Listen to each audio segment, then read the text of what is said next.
Shalom, perkenalkan nama saya Anastikase, salah satu mahasiswa semester 3 di STFT Inti Makassar. Di sini saya akan membahas mengenai peran gereja dalam hubungan politik dan keadilan pangan. Ketika berbicara tentang hubungan antara gereja dan politik dalam konteks pangan, terdapat beberapa aspek yang perlu dipertimbangkan. Dalam hal ini, gereja dapat berperan sebagai mediator untuk membantu memfasilitasi dialog antara pemerintah dan masyarakat untuk mencapai keadilan pangan.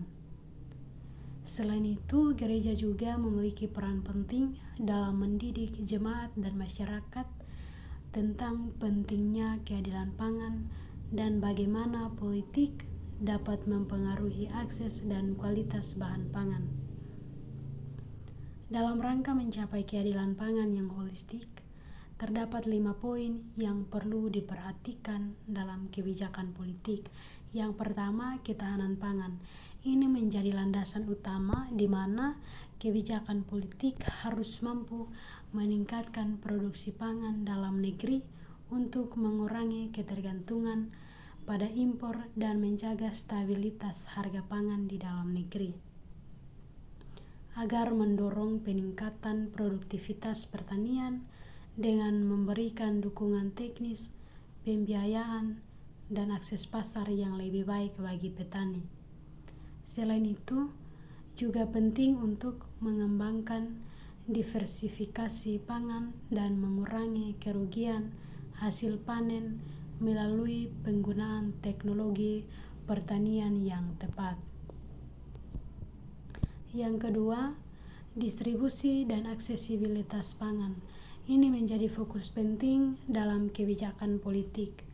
Kebijakan ini harus memastikan bahwa bahan pangan didistribusikan secara merata di seluruh wilayah Indonesia, termasuk daerah-daerah terpencil, sehingga semua masyarakat memiliki akses yang adil terhadap bahan pangan yang cukup dan bergizi.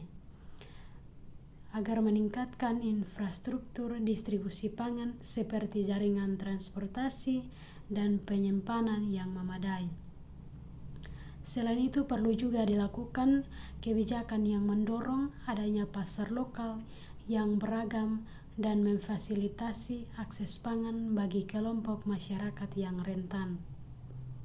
Yang ketiga, kebijakan politik juga harus memperhatikan aspek keadilan sosial.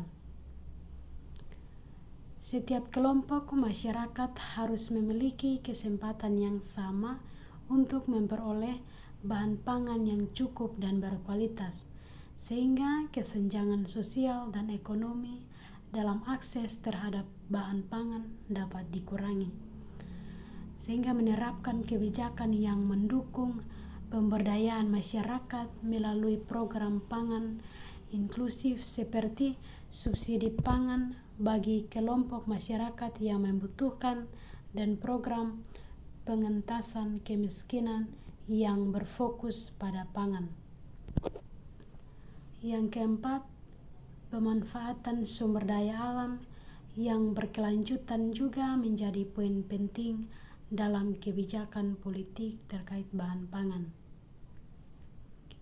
Kebijakan ini harus mempertimbangkan keberlanjutan dalam pemanfaatan sumber daya alam, sehingga sumber daya alam yang cukup tetap terjaga untuk generasi mendatang, dan mendorong praktik pertanian berkelanjutan seperti pertanian organik, pengelolaan air yang efisien, dan penggunaan pupuk dan pestisida yang ramah lingkungan.